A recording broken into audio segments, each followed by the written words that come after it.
Why am I still poor? Why does money slip away? Maybe you work hard, dream big, but nothing changes.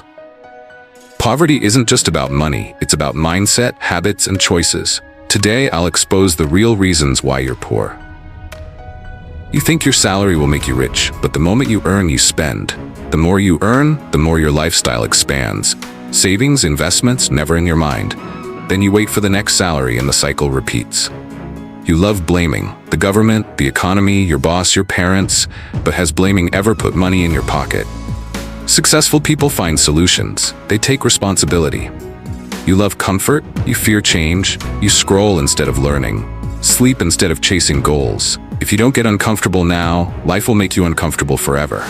You want to be rich but fear risks.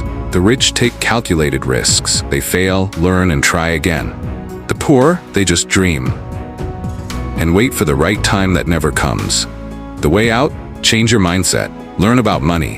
Invest in yourself. Build skills. Take risks. Stop waiting. No one is coming to save you. It's all in your hands. Stay poor or take control. What will you do? Let me know in the comments. Change starts now.